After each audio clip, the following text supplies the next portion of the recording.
Welcome back to theCUBE, everyone, here at the New York Stock Exchange CUBE studio, part of our NYSE Wired program, a CUBE original. Of course, we got our Palo Alto studios connecting Silicon Valley and Wall Street. We speak both languages. As the tech and the capital markets come together, the Wired and the CUBE community are doing its part to share. We got a great mixture of expert on theCUBE here, an AI leader, Jack Hidary, CEO of SandboxAQ. Looking at my notes here, Jack, welcome to theCUBE. You had $1 billion raised in 2 rounds, spinning out of Alphabet, SandboxAQ. So this was like, this is not Y Combinator. No. This is not no, Y. No. This is like real deal. We Google. We were nurtured inside of Alphabet, and my big thanks to Sergey, to so many people, Astro Teller, Sergey and Ruth and many others at Alphabet for nurturing us in our early years.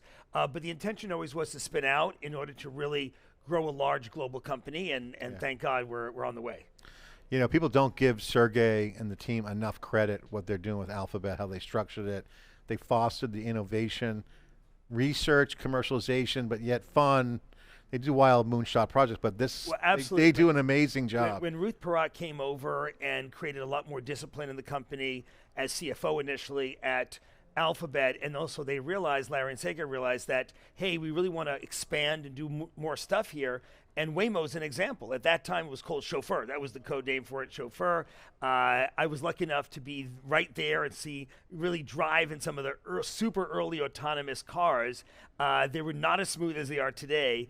And to see Waymo so successful today, John, is amazing. They just hit 500,000 paid rides a week. Just a few months ago, and I think they're on track to hit 1 million a week, I think, by end of year. Finally got into Palo Alto and Mountain View. I was in San Francisco, dominated, took one just recently. It's fun in Palo Alto, driving down Alma Street. You also authored the book AI or Die, and a textbook in quantum computing, an applied approach, the title.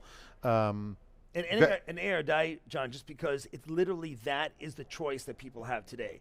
It is, for your businesses, either you embrace this stuff or you're not going to exist. And the AI we're talking about here, John, is not just the AI for the digital world, and I'm sure you've had lots of great conversations here at this table about AI, like large language models such as ChatGPT and Gemini and Anthropic. Great models, really a lot of applications in marketing, customer service, legal, for example, is today's news. But where we focus on at Sandbox is AI for the real world.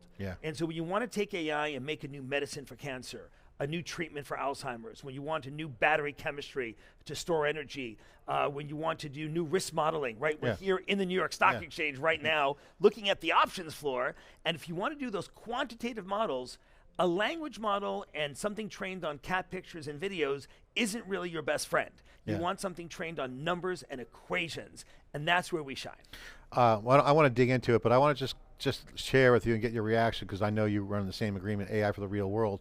The 2 hottest things we're covering and we're getting data on is AI and cryptocurrency, the crypto industry, which includes a lot of the things around quantum that you guys are doing. The #1 trend is the convergence of physical and digital. That's right. As first party citizens, all the data interacting, real world assets on chain. That's right. The #1 topic that's driving the financial stack here in New York. Jensen, and AI, Jensen, energy. Talking about AI for the physical world. We're talking about AI for the real world. That is the new big territory for AI.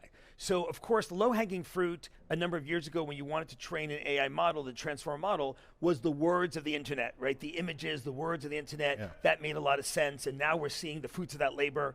ChatGPT, Gemini, Anthropic, these are very powerful, very useful tools for productivity, for customer service, marketing.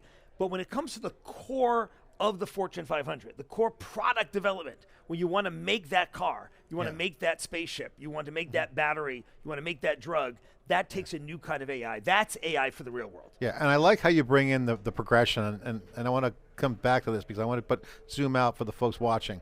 And we talked about this on our CUBE pod last Friday. If you look at the generation that we grew up in, the internet was upon us, that came from a lot of the research.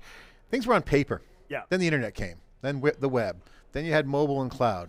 That generation in the computer industry was a magical time. Okay, that's over. That was call it big wave 1. Now you got Transformer, some of the stuff early days in AI, and then kind of where we are today. But yet there's a whole path to full autonomy. Take me through your vision on that, because I totally agree with AI or die. It's a mandate. It's a pound the table. Get with the program where you're going to be extinct. Absolutely. But take me through the path of where we are today, because as we get the physical world on with AI, that's going to change and open up use cases we can't fathom. Like what's unbelievable. So take me through the vision to get autonomous. This is a similar wave. So paper was transformer, internet now feels like ChatGPT, LLMs. But as we start to see agents and the path to physical and autonomy, autonomous things, not just cars, what's your vision on what that path looks like? Well, exactly, John. A very good analogy to talk about the big wave one that we all experience over a number of decades, because each one of those movements within that big wave led to the next one, right? If you think about it, people listening to this today may remember dial-up modems, okay? The crazy sounds, beep, ba, ba, ba, ba, okay? That was a dial-up modem. Well, when we're in the era of dial-up modems, you really couldn't have YouTube because it wasn't practical to upload and download all those videos. Once broadband and really almost universal broadband came to the US, to Europe, to other places, that was then the birth of YouTube. Google, of course, bought YouTube and then grew it even bigger. And we have the kind of video world that we have today, be it TikTok, be it others as well. So each wave really opens up the opportunity for the next wave, and that's happening now in this. What is that? What's the sequence? Where are we now? What's that wave? Right. So the first one was the web itself. Tim Berners-Lee is a friend and informal advisor to us, along with Rosemary Berners-Lee as well, who's an official advisor for us. And I joked with Tim. I said, Tim, congrats for creating the web. You actually ended up creating the largest training set in human history. And that's really what 30 years of the web gave us. It gave us this massive training set, and that's great in terms of the large language models. And kudos also to Google, 2017, the paper Attention is All You Need, which was the paper that defined a new way of architecting neural networks inspired by the brain and having to do that. I really first started using neural networks in medicine when I was working in science at the NIH, bringing neural network ideas to neuroimaging, to brain imaging. So it has a long and rich history there. But now let's look fast forward. Okay, so the low-hanging fruit is the World Wide Web, download it, make your transformer model, make it work. But the next wave now is really new proprietary data sets that don't exist on the internet. These are special data sets for biochemistry, for catalysts. Viewers may not know this, but almost everything that you're seeing and touching on this set and in your homes or offices watching this now comes from a catalyst. This laptop you have here could not be made except for these compounds called catalysts, which drive a reaction forward quickly with low energy and are not used up in that reaction. It turns out it's really hard, John, to make a catalyst, just like it's hard to make a new drug. AI for chemistry that we have pioneered is now doing that in record time. So this is a very exciting moment now where we're moving from just words as the data set to now quantitative data and equations as the data set. And that's opening up a whole new world of AI that we didn't have before. Okay, so first of all, explain how that works, because I think that's one, exciting and motivating for anyone watching, like, okay, it's going to get better, but it's still hard problems to solve. Yeah. So take me through and scope the magnitude of how you do it, what's it take? If there's no data, do you make the data? Do you train it? Is it off synthetic data? How's it going on? So let's start with biopharma, because that's something affects all of us, right? We all want to see new medicines for cancers. We want to see new medicines for neurodegenerative diseases. Unfortunately, most everyone viewing this, their family will be impacted at some point by a neurodegenerative disease. Could be Alzheimer's, could be dementia. Unfortunately, this is going to become almost a pandemic as the population ages. And so you want to make a medicine today. The traditional way of doing that, it takes 10, 15, 20 years, John, to get to that understanding of what that medicine could be. And then you got to go into clinical trials. And before the advent of AI, we're seeing about 85% failure, John, in clinical trials. So what can AI do about that? Well, what we can do is start to make really good simulations first of the chemical world in a computer. And we could do so with the laws of physics itself. And that is something that we always dreamed of. I dreamed of it more than 20 years ago, okay, in science, but now it's happening. Now we and others have worked on this, and now we have computers that have high fidelity between what we imagine in the computer, and then when we synthesize it, what we see in X-ray crystallography, what we see in cryo-electromagnetometry, in cryo-electron microscopy, we now see high fidelity between these two. So this is an exciting moment where for the first time, we can harness in silico to go for the real world. Do you guys develop your own data sets? We have to, yes, we absolutely do. So you don't use any third-party data in terms of downloading data from the internet or things like that. The first thing we have to do is we have to run lots of experiments. We contract labs in different parts of the world to run thousands and thousands of robotic experiments, things with robot hands, and that is something that you can do out there in the world. We own that data, we take that in, and then we add to it synthetic data based on the laws of physics and chemistry itself. That creates a data set that's unique, that's proprietary to us, and the next step is we can train models on those. And those models are not large language models, because again, we're not dealing with language here. Yeah, yeah. Those are new kind of models. Those are LQMs, large quantitative models, John. Yeah, so math's involved and data that's not available. That's right. And the Q for quantitative and just quantitative? Is there other non-quantitative?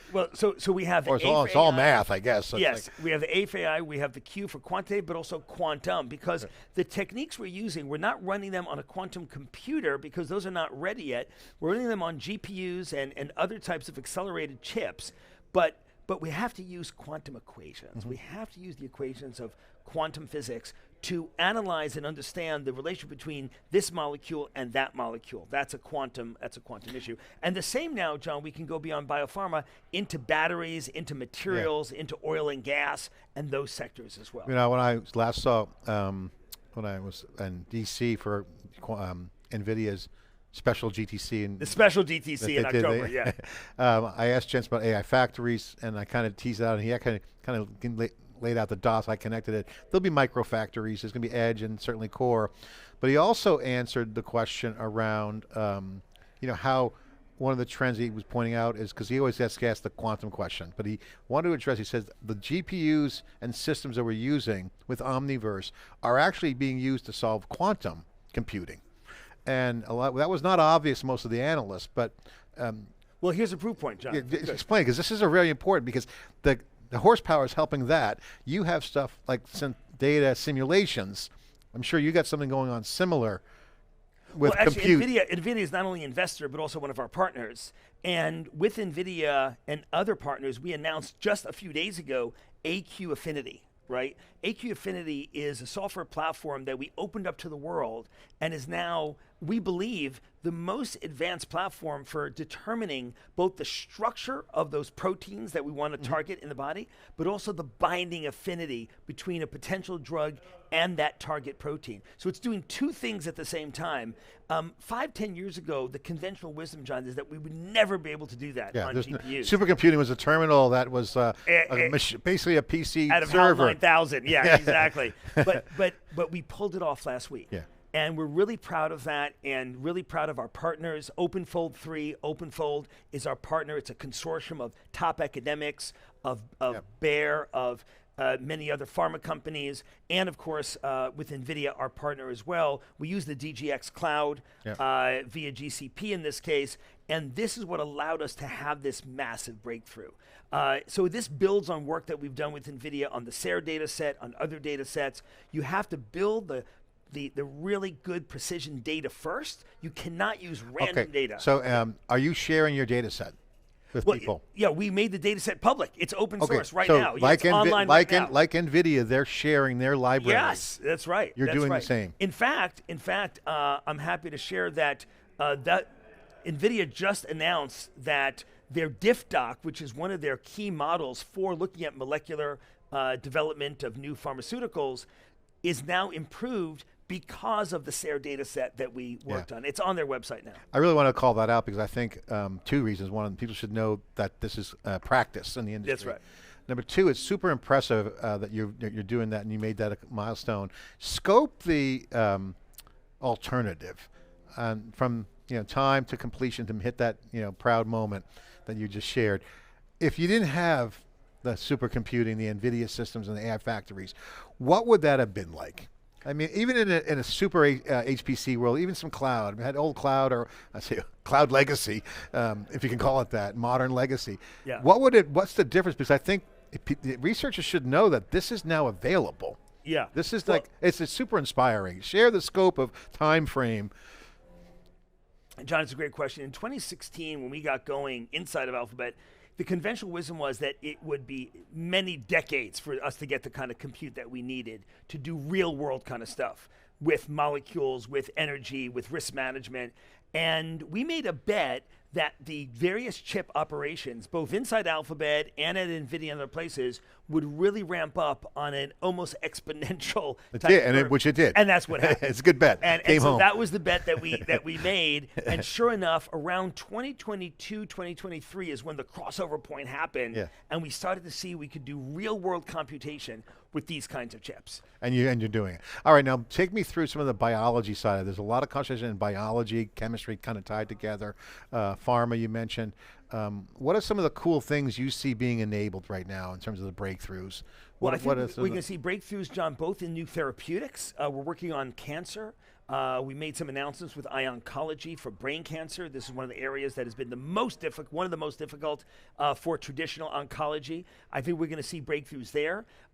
We've talked about our work with UCSF and Stan Prusiner, Nobel Prize winner.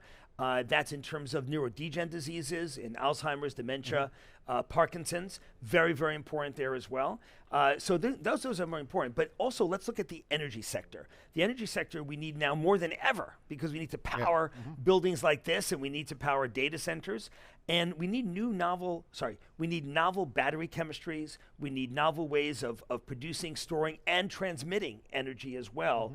And that's all material science. And so AI for material science, Sean, is, to me, one of the new uncharted territories here. I have to ask you on the business side, you got the $1 billion in funding, which is, I like the way you did that. You got great investors, you got the long game view for sure. Long horizon investment. Long horizon view. So if you look at some of the successes, the old school mentality on corporate strategy and governance was you got corp dev, you got your divisions, and you got the R&D labs. Applied, and you got weird R&D. That's a red alert. Once you see a different R&D lab from the core divisions, red flag on the play. All right, so and then the modern version for AI is interesting. They bring in almost forward deploying R&D a little bit further in. How are you looking at that? Because I'm sure you must be really leaning in with R&D. All the successful AI companies have a strong bench of R&D research. R&D. How do you look at the role of research as you start to commercialize all this? For us, the R&D is part and parcel of the product itself. It is not some separate division out there that we say, hey guys, how you doing over there in the R&D division, and what do you have to throw? Call me when you get a breakthrough. And that's what the lessons we all learned from Xerox PARC and things like that. Massive breakthroughs, but never made it over the wall to commercialization. And so I think the more modern way of doing things is to embed it all together. We've got more than 125 PhDs in our company, very technical company, PhDs in physics, chemistry, biology, AI, mathematics, cybersecurity. And then we've got about 100 engineers, coding engineers, other kinds of engineers on top of the PhDs who are working together with the PhDs side by side to translate their insights into scalable code. And so that's really what this game is about. What it's about is taking domain knowledge that's specific to particular areas, combining across disciplines. That's really powerful. And then the next step is to use code to make it scalable and usable to a huge number of clients. It's like, remember the old pair programming days? Like, you're like pairing human capital and intellectual capital all together. So that's like real synergistically cohesive. Oh, these are special folks in our company. I'm super proud of what they've been able to accomplish, John. Every time a challenge is put to them by a customer, they overcome that challenge. All right, so this is really an incredible. So I'm curious about the company culture. You know, Intel has Moore's law, doubling every whatever. Which is now some people are saying is dead, but we'll see what Lip2 does with that one. I still like Intel personally. I love the company. What's your culture? Do you have a cadence of something? What would be describing your culture with all that horsepower? And rocket fuel. What would be the culture like? The core 4 words of our culture are deep impact at scale. The reason why people come to work every single day, what drives people, what drives me, is having significant impact in the world, but at scale, right? And that's what's key now. Right now, because of AI, relatively small teams can have global impact. right? You've seen that with us. You've seen that with many other companies as well. You don't have to have 10,000 people in your company to have very significant impact. So deep impact at scale is number one. Number two, a learning culture. I love being inside of our company because every day I'm learning so much. I'm learning for the people around us. We hire people who are way more knowledgeable in so many areas than I am. And so I'm learning a lot. And what I hear from everyone else is they're learning a lot too in this beehive of learning. So I think those are two of the hallmarks that we have there. And also bar raising. This is something that we learned from a number of other company cultures. When you're hiring somebody, it's very easy to fall into the trap of hiring somebody that you know, or hiring somebody who knows a friend, and so on and so forth. And the bar raiser is somebody who comes in. Amazon does that. That's right. Amazon is one of the examples. They come in from not your team, some other team. Sometimes it's our legal counsel, sometimes it's somebody else. And they make sure to ask the hard devil's advocate questions on that hiring committee. Yeah. And actually, we've turned down 45 people just on that. But And Amazon, the bar raiser is a veto vote. Yes. We do the same thing here. And so it's a very powerful tool. Interesting stat, John, we're about 250 people or so in our company. If you go to our website, we have about 20 or so open positions, 25 open positions. How many people have applied to our company in say 2025, past 12 months? I asked the team that question. I was expecting maybe a few thousand people had applied. The answer is more than 45,000 people applied to SandboxAQ in the last 12 months. And because people, I think, want to have impact. Most companies want your scraps. Yeah. people want to have that impact, John. Yeah, and I think a culture like that sets the bar, and it's like it's like when you were a kid, you had to be this tall to ride the roller coaster. You got to have a certain level. Yeah. Raise that bar. All right, cool. First of all, I could go on, but my final question before we get into some of the security things I'm interested in is, as physical AI comes out and becomes more prevalent, like at Google, at Alphabet, you saw Waymo come from scratch. That's a great example. People can view that, autonomous cars, but there's a lot more than that. Yeah. Explain your vision on physical AI. Sure. Computer vision, full convergence. What does that look like? Yeah. As we bring the world, the physical world, the human world, and AI together, this is going to yield incredible benefits for humanity. And it's going to take us more than a decade, from today to really play this out as a whole industry. Let's take self-driving and autonomous cars to begin with. These are really robotics. That's really what this is. Not really a car, it's robotics. People mistake Tesla as a car company. It's not a car company, it's a robotics company. And Elon now is making even more clear moves to signal that, where he's at least temporarily putting a couple of models on hold to really focus on Optimus and focus on that. But ultimately, what the robo-taxi is, it is a robot. And that's what Waymo is as well. It's taken 17, 18 years to get to this stage with Waymo, and now you see that really the scale and also the experience. You've had now the pleasure of being in a Waymo, and that little screen in the back, I think, is what gives me, at least, and a lot of other people, that peace of mind. Showing you what the computer sees, right? And so that transparency into the mind of the AI, this is going to be a hallmark going forward for the integration of AI and human life. We need to see what the AI sees. That gives us more comfort. And the Spotify's good too. There's music on there. Yeah, that's right. It knows your name. Yeah, exactly. All right. So to me, that's one area that integrates vision, integrates human experience, integrates obviously mapping the world. And you have some interesting startups now. You have Fei Li, one of our advisors, started a company called World Labs that's helping to make these world models. Jan LeCun, one of our investors, has gone out now, left Meta, and is raising money now and doing very well for AMI. AMI is the name of his new company. Again, a very interesting world model company based on JEPA, which is a fascinating approach. I think is going to have tremendous progress as well. So you're beginning to see the wave of companies post LLM. And this is a very exciting area. I love that post LLM view, and I think it's going to be one of those moments where you start to see the progression that you were talking about earlier. That's right. All right, let's talk about the quantum side of the Q. You got the quantitative, which is physical things that aren't in LLMs. Quantum computing is, on one hand, like it's just fantasy, on the other, it's a nightmare for some.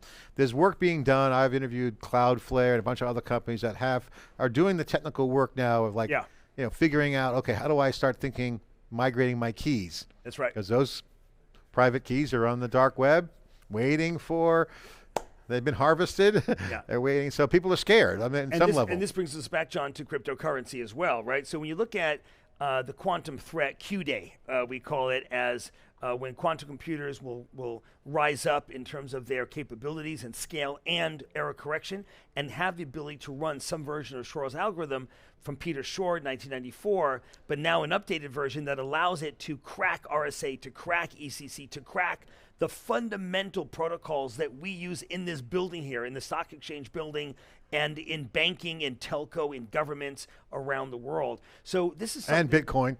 Yeah. So, and when we get to Bitcoin and Ethereum, and Vitalik Buterin, the founder of Ethereum, just got on stage a few weeks ago and said, we must migrate now. Right, this is not something you can wait on. You can't wait till the last minute on this kind of thing. This has to happen now. So we are seeing some banks starting to move. We're seeing some governments start to move.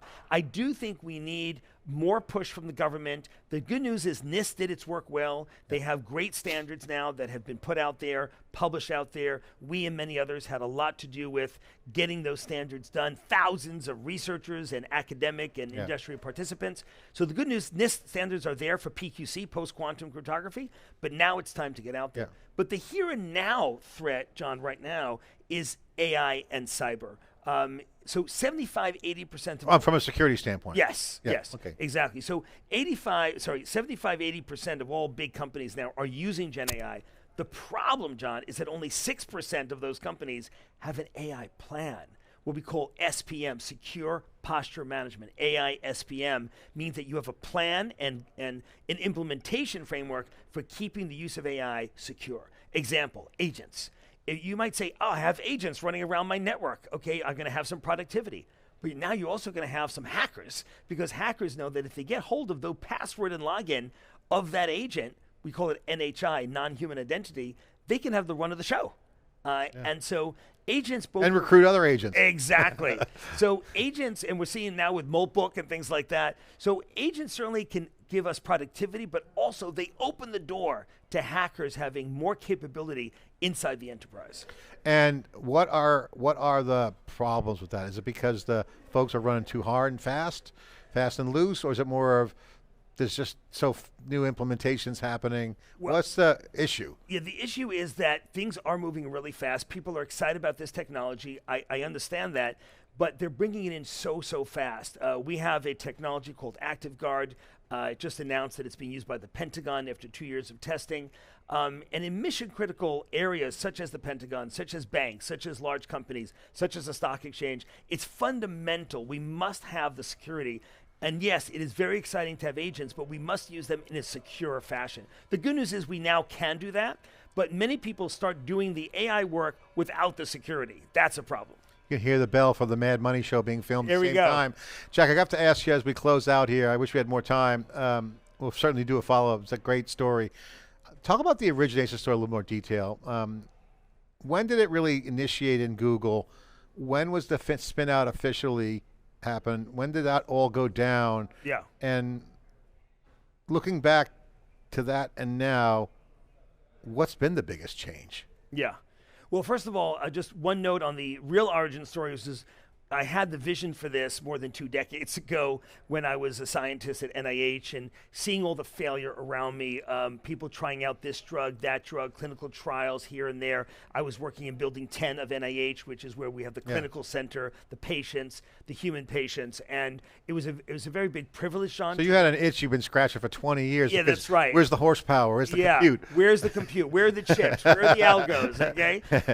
And by the way, a lot of people are coming out of the woodwork because this AI whole. I mean, in the '80s when I got my CS degree, I had there was AI going on, theory, but there was no where's So waiting for a long time. We did show that neural networks would have tremendous power. Even back then, we showed that.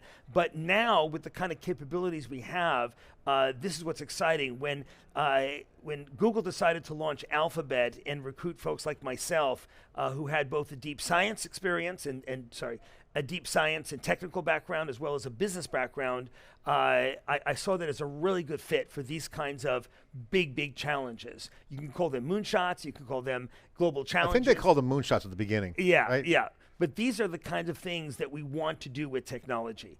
And so to me, it was a great marriage to come together with the folks at Google and Alphabet. If you don't mind me asking, Jack, was it, explain what the culture and vibe was at that time, because if I remember that time correctly, Sergey still was around. It was more of like a academic. There wasn't a lot of pressure, but it was a mandate. It wasn't like, people banging you every day, or what was it like? What was the vibe like? The blessing was that Sergey gave us all tremendous platform to explore, to experiment. It wasn't pressure to say, oh, I need a product in 3 months, right? It was about wide-ranging experimentation to think about what is going on, and people like Astro Teller and others really allowing that to flow. And Sergey is somebody who's really interested in the next wave of humanity, of where things are going. And hard problems too. Yeah, physics, AI, these are the core areas that really interest him, and also benefiting humanity. And so you had a frame, what you were bringing to the table, on a clean canvas. That's right. So you had a clean sheet of paper, so you essentially had to... And I knew, John, that these twin engines, AI and quantum, would be the keys. I knew that this would be transformative.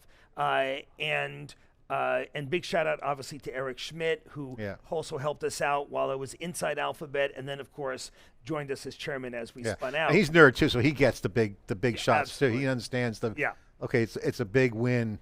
It's a classic Silicon Valley, go big or go home. That's right. I mean, that's right. And you're going big. Yeah. And it took us a number of years. This is not an overnight kind of thing. It's just patience. It takes a number of years. And then with the spin out, the whole idea always was to spin out, because ultimately, if you want to, make a big global platform, you've got to be an When was the spin out? The spin out, roughly. The spin out was mid-2022. Okay, so recently, but so incubation wise, how many years? So about 5-6 years of incubation, and now we've been spun out independent for about 3.5 years. Well, it's a super great story, and it's great that you're also a distinguished author. Love the title, AI or Die, and you're very passionate about the fact that you will die if you don't as a company, and obviously textbook too. Jack, congratulations, and again, well done. We'll have more conversations. And again, you're in the heart of the action, and also forward actions coming. You're in the line, but you're also watching it. You're skating with the puck. Yeah. You're not even going to where the puck is going to be. You're kind of skating with the puck. It's a very exciting time, John, and I just encourage our viewers to really jump on your show, because you have so many interesting interviews here. Jump on our YouTube channel. If I can encourage people to check out the SandboxAQ YouTube channel, it's free. We've got over 100 million views on the channel, and we're not a content company at all. We're just trying to share where things are going. And so we'd love to work more with you, John. Great to be here. Yeah, I'd love to. And people, there's an appetite. If you're out there, there's so much great content. Sometimes you can not even have to be a PhD to have PhD kind of critical thinking. Yeah. This is the world opportunity that's in front of us. As the societies come together, physical and digital, it's going to open up more opportunities to affect change, stories, drive movements. This is a great movement, Jack. Thank you for what you do. I appreciate it. John, great to be here. Okay, I'm John Furrier. The AI factories are coming. The mixture of experts are all coming here in theCUBE at the New York Stock Exchange as part of our CUBE's NYSE Wired program. Thanks for watching.